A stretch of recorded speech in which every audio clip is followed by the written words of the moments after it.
नमस्कार। ढेंकानाल जिलार बलरामपुर ठारे जो P&A बटलर्स रो मद कारखाना स्थापित होबाकू जाउथला ताकू लोकमानंकर प्रतिवाद परे एवं भारतीय जनता पार्टी रो ए विषय को विधानसभा रे उठेबा परे माननीय मुख्यमंत्री आरडीसी तदंत देइचंती एवं बटलिंग प्लांट को बंद करिबा पई की निर्देश देइचंती। ये निर्देश समस्या को समाधान करबा पई नुहे बरम निज दायित्व को घंट घोड़ेबा पई की बा निजे जो दोष करिसंती ताकू केमती सेटा लोकंको आगरे तार पर्दाफाश न हुए लोकंको आगरे से पदारे न पड़े ता पई ये होची पदक्षेप राज्य सरकार कर।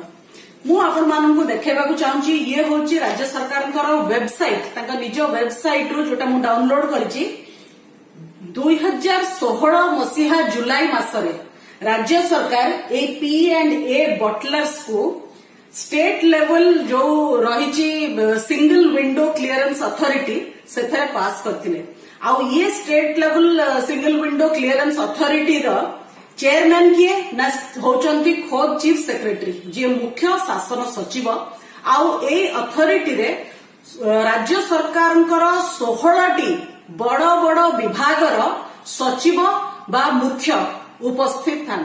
तेणु राज्य सरकार मुख्य शासन सचिव एवं 16टी गुरुत्वपूर्ण विभागर सचिव बसिकिरी सिंगल विंडो क्लियरेंस रे P&A बटलर्स को गोटे मद कारखाना बसैवा पाई कि बलरामपुर रे 102 कोटी टंका रे अनुमति 2016 रे देले। ए विषय मुख्यमंत्री 2018 पर्यंत केमिति जानी पारिले नहीं ए प्रश्न आमे सीधा सड़क मुख्यमंत्री को पचारछु। द्वितीय कथा हैला जे राज्य सरकार एबे आरडीसी को तदंत दायित्व देइचंती। आरडीसी केमिति मुख्य शासन सचिव कौन करथिले ता ऊपर तदंत करिवे।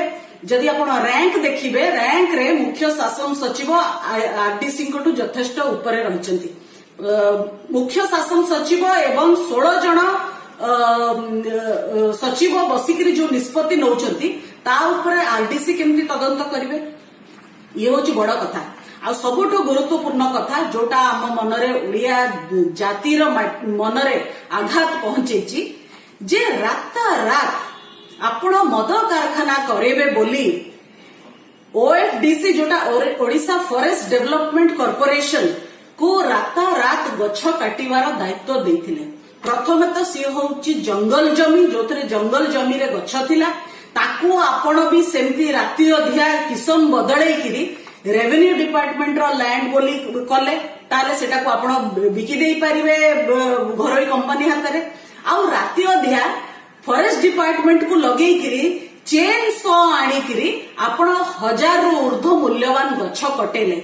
मोर एठी केवल एटा मो प्रश्न नुहे ओडिशा वासी तरफ मु माननीय मुख्यमंत्री को पचारिबाकू चाहूची जेतले तितली भलिया विराट महाबात्या होउची सेतेबेले आपनको मासे रो ऊर्ध्व टाइम लागुची रास्ता सफा करबा पई की गछ जो कटिकी पडुची गछ काटिबा पई की आपण दा हातुड़ी लगेइकरी लोकंको लगेइकरी दिन दिन धरकी गछ कटौचंती। आ मद कारखाना पई की विराट 50 60 70 वर्षर गछ जोटा लोक गाँ लोक लगेइतिले ताकू रात आपण चेन सो लगेकी घंटा 2 घंटा भितरे 1000 रु ऊर्ध्व गछ काटिदेले। एथुरु स्पष्ट जना पडुची आपणकर मंद उद्देश्य पई की आपण केते तत्पर आउ केते आपण आगुआ जाइकिरी केमती काम करि पारंती तत्परतार सह काहेकि ना आपणकर उद्देश्य ठीक नथिला।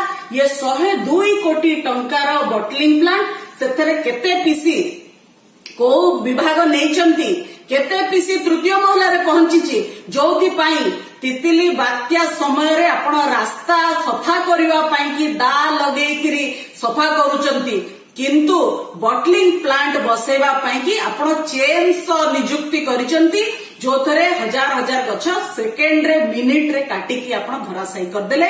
ये केवल अनैतिक काम नहे ये अधर्मी काम जोथि पाई की आपण को ओडिया सरल विश्वासी ओडिया लोक तो क्षमा कर देबे किंतु धर्म आपण को केबे भी क्षमा करिवो नाही।